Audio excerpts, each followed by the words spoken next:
নির্বাচনের রোডম্যাপ ঘোষণা, রোজার আগেই নির্বাচন জানালো ইসি। নির্বাচনের রোডম্যাপে জাতির প্রত্যাশা পূরণ হয়েছে, সন্তোষ বিএনপির। রোডম্যাপ ঘোষণায় সন্তুষ্ট নয় জামায়াতে ইসলামী, সুষ্ঠু নির্বাচন নিয়ে শঙ্কা। মঞ্চ ৭১-এর অনুষ্ঠানে গোপন ষড়যন্ত্রের শঙ্কায় আটক লতিফ সিদ্দিকী। উমামা ফাতেমার প্যানেলে ছাত্রলীগের দুই মুখ।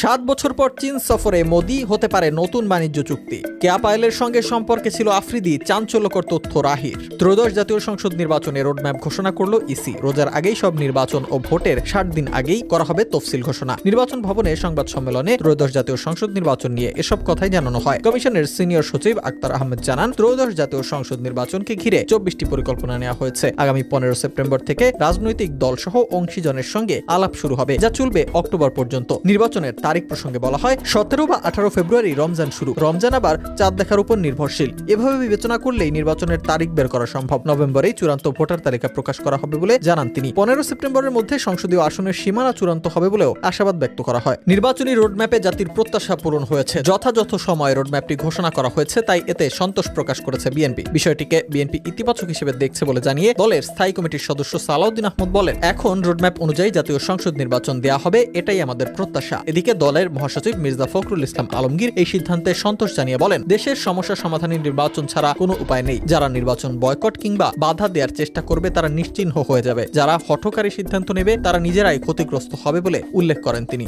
নির্বাচনের রোডম্যাপ ঘোষণায় পুরোপুরি সন্তুষ্ট নয় বাংলাদেশ জামায়াতে ইসলামী, এমনটাই জানিয়েছেন দলটির নায়েবে আমির সৈয়দ আব্দুল্লাহ মোহাম্মদ তাহের। সাংবাদিকদের বলেন, নির্বাচন পদ্ধতি ও সংস্কার নিয়ে সরকার চূড়ান্ত সিদ্ধান্তে সন্নিবেশিত করে রোডম্যাপ ঘোষণা করলে সেটি উত্তম হতো। তাই সুষ্ঠু নির্বাচন নিয়ে শঙ্কা প্রকাশ করেছেন তিনি। এ সময় তিনি একটি রাজনৈতিক দলের সমালোচনা করে বলেন, সংস্কার নিয়ে দেশে নতুন ষড়যন্ত্র শুরু হয়েছে। সংস্কার ও বিচার দৃশ্যমান হওয়ার আগে বাংলাদেশে কোনো নির্বাচন হবে না। আগামী জাতীয় নির্বাচন কোন পদ্ধতিতে হবে তা চূড়ান্ত হওয়ার আগেই রোডম্যাপ ঘোষণা সুষ্ঠু নির্বাচন নিয়ে শঙ্কা বাড়িয়েছে বলেও উল্লেখ করেন তিনি। মঞ্চ ৭১-এর অনুষ্ঠানে আওয়ামী লীগ নেতাকর্মীদের নিয়ে গোপন ষড়যন্ত্রের অভিযোগে আটক হয়েছেন লতিফ সিদ্দিকী। আওয়ামী লীগের সাবেক এই মন্ত্রী বঙ্গবীর কাদের সিদ্দিকীর ভাই। জানা গেছে, এদিন ঢাকা রিপোর্টার্স ইউনিটিতে আমাদের মহান স্বাধীনতা যুদ্ধ এবং বাংলাদেশের সংবিধান শীর্ষক এক গোলটেবিল বৈঠকের আয়োজন করে সংগঠন মঞ্চ ৭১। অনুষ্ঠানে প্রধান অতিথি হিসেবে উপস্থিত থাকার কথা ছিল গণফোরামের সাবেক সভাপতি ডক্টর কামাল হোসেনের। অনুষ্ঠানে মুক্তিযোদ্ধাদের আমন্ত্রণ জানানো হয়েছিল বলে জানা যায়। অনুষ্ঠানের এক পর্যায়ে জুলাই যোদ্ধা ব্যানারে কয়েকজন যুবক অনুষ্ঠান স্থলে গিয়ে লতিফ সিদ্দিকী ও অন্যান্য উপস্থিত ব্যক্তিদের অবরুদ্ধ করে আওয়ামী বিরোধী স্লোগান দিতে থাকে। পরবর্তীতে তাদের পুলিশের কাছে হস্তান্তর করা হয়। ডাকসুতে উমামা ফাতেমার নেতৃত্বে গঠিত প্যানেলে নিষিদ্ধ সংগঠন ছাত্রলীগের সঙ্গে যুক্ত